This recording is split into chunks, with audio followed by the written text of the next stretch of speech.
అంటే ఈరోజు కొడాలి నాని గారు కూడా మరలా మాట్లాడుతున్నారు. వైసీపీ గెలిస్తే అధికారంలోకి వస్తే మళ్ళీ 6 నెలల్లో రాష్ట్రంలో రోడ్లన్నీ కంప్లీట్ చేస్తామని చెప్పి మాట్లాడుతున్నారు. ఎలా అనిపిస్తున్నారు? ఎక్కడ చేస్తున్నారండి? 6 నెలల్లో కాదు, మరి 5 సంవత్సరాలు వీళ్ళకి అవకాశం ఇచ్చారు.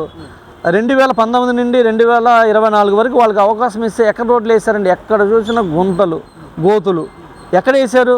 కొడాలి నానికి ఆయన సీట్ ఆయన గ్యారెంటీ ఉంటుందేమో చూసుకోమని చెప్పండి.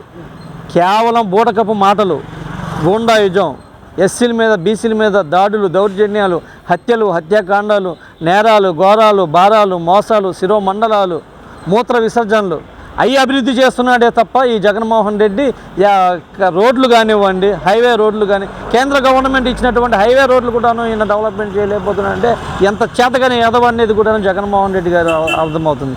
ఎక్కడ చేశారండి?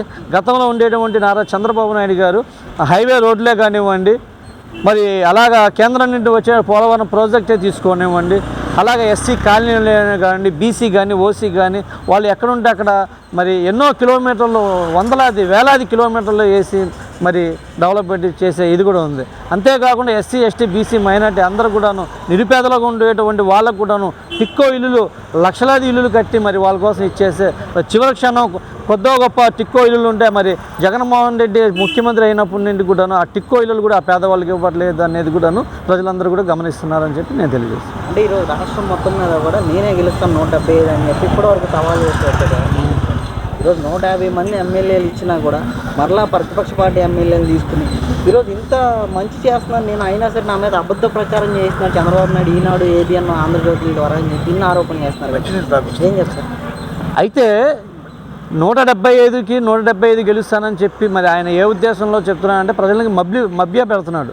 అంతకుముందేమో నా పరిస్థితి అయిపోయింది, నేను ఇంటికి వెళ్ళిపోతాను, నేను ఓటమిని నేను చూస్తున్నాను, నేను ఓడిపోయినా సరే నేను బాగానే ఇంటికి వెళ్ళిపోతాను అనే మాదిరి కూడా అనేక రకాల సందర్భాల్లో అనేక మీటింగ్లో కూడా అతను చెప్పడం జరిగింది. ప్రజలందరూ గమనిస్తున్నారు. ఈ రోజున సొంత చెల్లిని, సొంత తల్లిని కూడాను మరి ఇంట్లో నుండి బయటికి పంపించేసి పక్కన రాష్ట్రాలు పంపించే దుస్థితి వచ్చింది. మరి షర్మిల మేడం గారు పిసిసి అధ్యక్షురాలు రాష్ట్రానికి అని కూడా చూడకుండా, ఒక మహిళని కూడా చూడకుండా నిన్న మీడియాలో చూసాం. మరి దారుణంగా కొట్టుకుంటూ షర్మిల మేడం లాక్కుంటూ వెళ్తున్నారంటే ఎంత దారుణం అనేది కూడా చూడు. దీన్ని బట్టి చూస్తుంటే కేవలం కుటుంబం మీదే ఆయనకి ప్రేమ అభిమానం లేదనుకుంటే రాష్ట్రం మీద, రాష్ట్ర ప్రజల మీద ఏ విధంగా జగన్మోహన్ రెడ్డి ప్రేమ అభిమానం చూపిస్తారనేది కూడా ఒకసారి గమనించాలని చెప్పి తెలియజేస్తుంది. అంటే 2 నెలల ఎలక్షన్స్ వస్తున్నాయి కదండి, ఏం చెప్తారు? ఇప్పటికే అన్ని నియోజకవర్గాల్లో మేము అభ్యర్థులను ప్రకటించుకున్నాము, మాకు ఆ సత్తా ఉంది. ఈరోజు అభ్యర్థులను ప్రకటించుకోలేని పరిస్థితిలో ఉన్నారు తెలుగుదేశం జనసేన పార్టీ అని చెప్పి ఇన్ని ఆరోపణలు. ఏం చెప్తారు? రాబోయే 2024 సార్వత్రిక ఎన్నికల్లో తప్పకుండా జనసేన టీడీపీ పొత్తుతో ఈ రాష్ట్రంలో నారా చంద్రబాబు నాయుడు గారు ప్రభుత్వం గ్యారెంటీగా ఏర్పాటు చేయడం జరుగుతుంది. జగన్మోహన్ రెడ్డి ఇంటిని పంపించడం కూడా జరుగుతుంది. ఎందుకంటే జగన్మోహన్ రెడ్డి ఈ రోజున ఒక నియోజకవర్గంలో ఉండే వాళ్ళకు ఏరో నియోజకవర్గంలో పంపిస్తున్నాడు, ఏరో నియోజకవర్గంలో ఉండే వాళ్ళకి ఈ నియోజకవర్గంలో తీసుకుని వస్తున్నాడు, ఇక్కడ ఉండే చెత్తని అక్కడే వేస్తున్నాడు, అక్కడ ఉండే చెత్తని ఇక్కడే వేస్తున్నారు. ప్రజలకి అర్థమైపోయింది.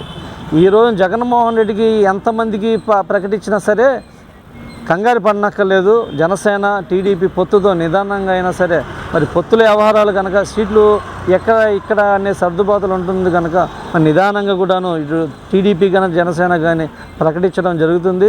ఎట్టి పరిస్థితుల్లో కూడాను ఈ రాష్ట్రంలో మాత్రం జగన్మోహన్ రెడ్డి మరలా ముఖ్యమంత్రి అవడు నెక్స్టే కాదు ఇంకా ఎప్పుడు ఆయన జీవితంలో కూడాను జగన్మోహన్ రెడ్డి సీఎం అనేది మర్చిపోవాలి. జైలుకి వెళ్ళేది మాత్రం గుర్తుపెట్టుకోవాలని చెప్పి నేను